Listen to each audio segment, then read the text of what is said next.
Salut, c'est Adrien et bienvenue sur la chaîne Happy25. Voilà, on se retrouve pour une nouvelle vidéo. Et là, j'étais au rucher et je voulais essayer de tester quelque chose. Donc, j'ai une colonie qui a essaimé parce que j'ai pas pu venir assez régulièrement pour contrôler l'essaimage. Vous savez, il y a les essaims primaires, donc ça, c'est la moitié de la ruche qui part. Et après, avec l'autre moitié, il y a beaucoup de nouvelles reines qui se créent. Des fois, elles se tuent pas toujours entre elles. En général, elles se tuent.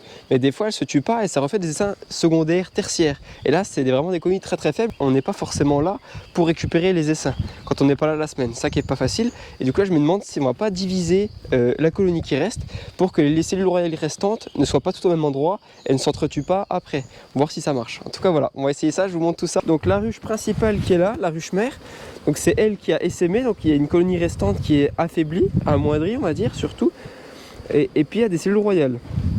Donc là ce que je vais faire c'est que je vais prendre quelques cas où il y a des cellules royales pour les mettre dans cette ruche là. Cette ruche là je l'ai mis au sens opposé pour que l'orientation soit changeante, pour essayer de garder un maximum de nourrices qui vont rester sur les cadres et dans la ruche. Ça c'est une division sans transporter la ruche à plus de 3 km. Voilà.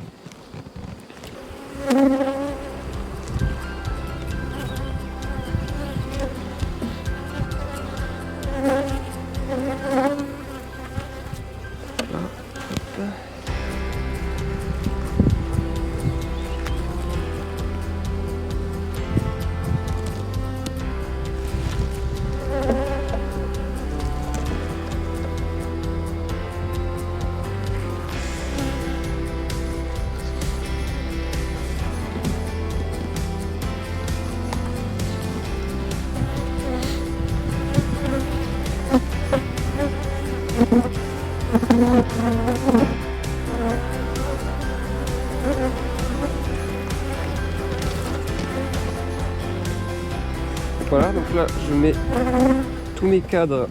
Voilà, donc là j'ai remis beaucoup de cadres parce que j'ai pas de partition sous la main. Donc la ruche est un peu trop grosse pour la colonie, mais bon, ça va aller. Il fait chaud maintenant, on est bientôt en mai là, on va être en mai donc ça va aller. Donc là, voilà, on a notre colonie qui est sur cette partie là et là, l'autre partie qui est là. Voilà, donc normalement les cellules royales vont s'ouvrir et puis on va voir ce que ça va donner. Donc là, voilà, c'est un peu pour s'amuser, c'est un test. C'est sûr que génétiquement, c'est peut-être pas la meilleure à prendre pour faire ça.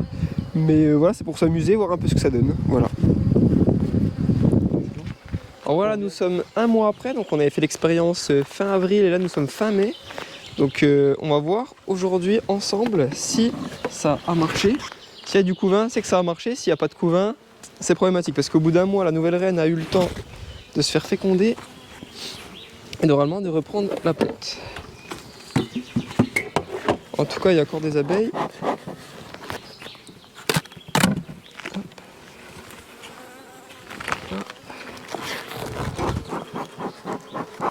Donc répartition. En tout cas, elles ont fait du miel. Hop, et oui, il y a du couvain. Dès le premier cadre, on voit là qu'il y a du couvain qui est juste ici, donc, et du couvain d'ouvrière. C'est pas du couvain de mâle qui peut dire que c'est du colonie bourdonneuse. C'est bien une colonie qui a bien repris la ponte et qui pond très bien parce que là, je vois qu'il y a des œufs partout ici, de différents âges. Et là, pareil, beaucoup d'œufs.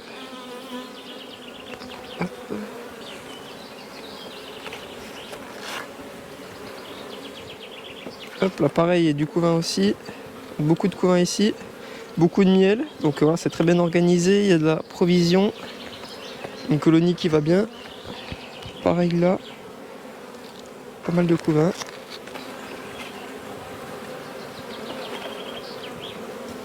Beaucoup de couvain aussi, mais en tout cas la reine va bien.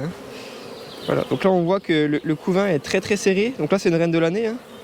Elle est très jeune, donc très dynamique, et on voit qu'elle était bien fécondée parce que le couvain est très serré, sans trop de trous.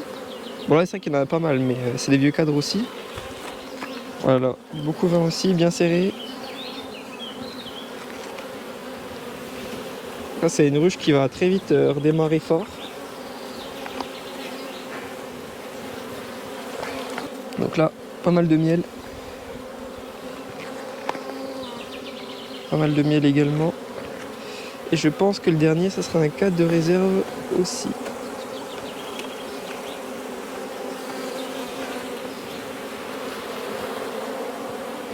Voilà, c'est ça, beaucoup de miel dans ce dernier cadre. Voilà, et il est très loin. Puis ça a l'air assez foncé. Hop. Du coup là ce qu'on va faire, c'est qu'on va lui rajouter un cadre 9 ciré pour leur donner un peu de place, qu'elle puisse continuer de construire et de pondre. Parce que là on voit que c'est serré, qu'il n'y a plus beaucoup de place de disponible. Ouais, voilà, donc là la colonie se développe bien. Donc ce qu'on va faire, c'est qu'on lui remet une petite cire gaufrée. Voilà. On la met au milieu, comme ça elle fera directement du couvain dessus. Et puis là, le but du jeu, ce sera de surveiller pour l'agrandir au fur et à mesure, jusqu'à qu'elle ait 10 cadres. Et ensuite on pourra mettre une hausse, je pense, fin juin, si tout s'est bien passé. À voir, ça dépend aussi de la saison, si ça miel beaucoup ou pas.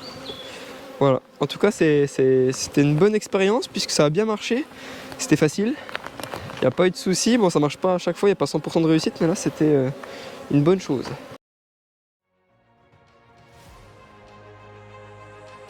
Donc la vidéo touche à sa fin, merci d'avoir regardé la vidéo et à très bientôt pour une prochaine vidéo. Ciao!